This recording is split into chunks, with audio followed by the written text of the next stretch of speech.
The first thing I noticed when I woke up was the ceiling, if you could call it that.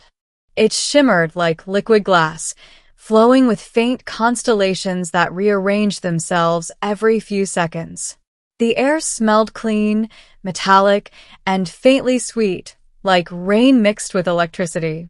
I tried to sit up, but my muscles refused to obey. Panic surged through me. The last thing I remembered was the crash. Our research shuttle had been orbiting Kepler 91c when an energy pulse slammed into us. Alarms. Gravity failing. Darkness. Now I was here. "Do not struggle," a calm voice said. I turned my head, or at least tried to. A tall figure stood beside me, humanoid but clearly not human. Its skin glowed pale blue beneath flowing ceremonial armor.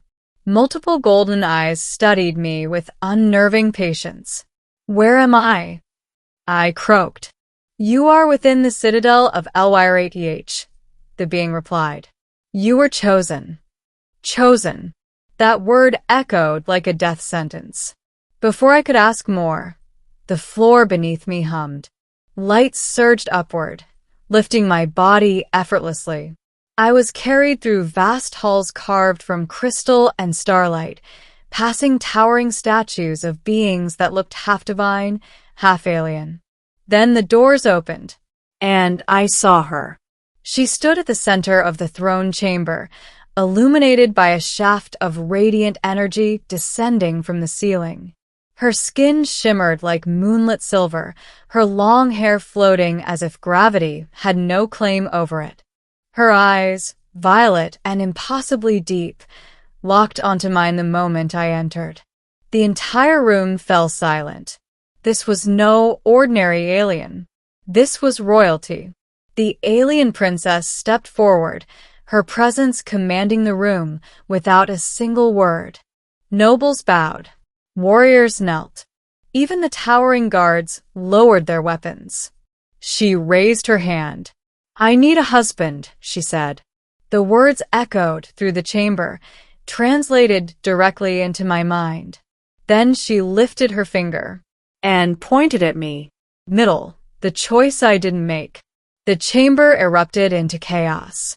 Voices clashed in sharp, melodic tones. Warriors gripped their weapons. Advisors whispered urgently. I stood there frozen, my heart hammering so hard I thought it might tear through my chest. "Wait, what?" I blurted out. The princess didn't smile. She didn't laugh. She studied me with an intensity that felt like she was peering straight into my soul. "You are the one," she said simply. I was escorted, dragged, to a private chamber where the truth was revealed. Her name was Princess Vaelira of House Thriction, heir to the Lyrath dominion.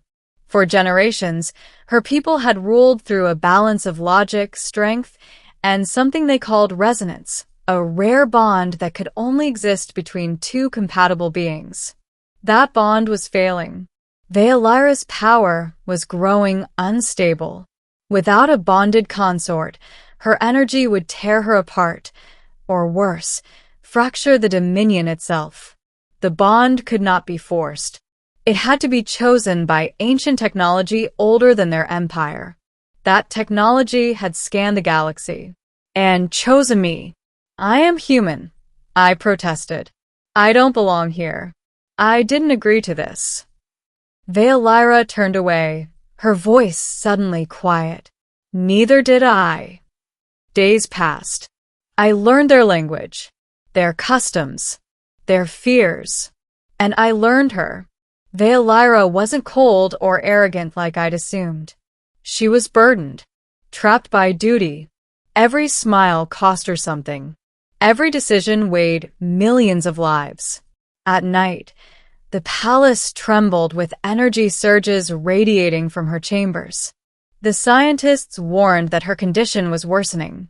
The council demanded the bonding ceremony. I refused. "I won't be your solution just because the universe picked me," I told her.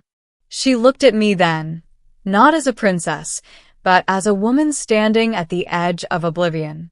I don't need a solution, she said softly. I need a choice. Something changed inside me. The night before the ceremony, assassin struck. Rogue factions believed Veolyra's bond with an off-worlder would weaken the Dominion. Blades cut through the palace shadows. Alarms screamed. I found Veolyra cornered on a balcony, overlooking a storm-racked sky, her power flaring wildly. One of the assassins lunged.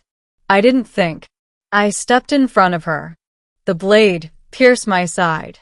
Pain exploded through me, but so did light. Energy surged between us, wrapping us both in blinding brilliance.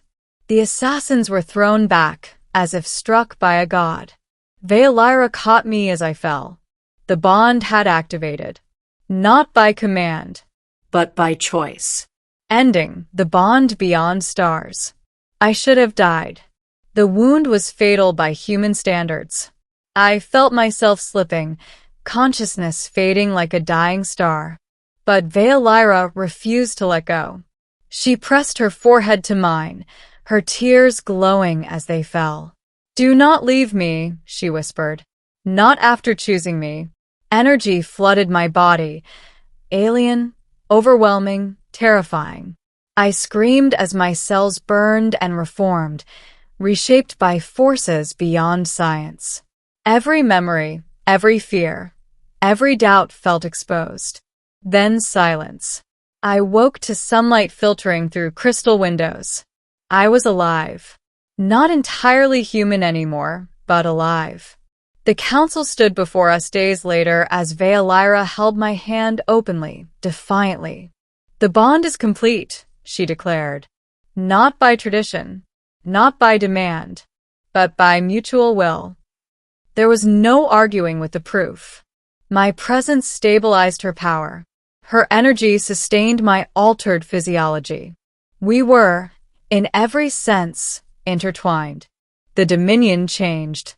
Slowly at first, then boldly.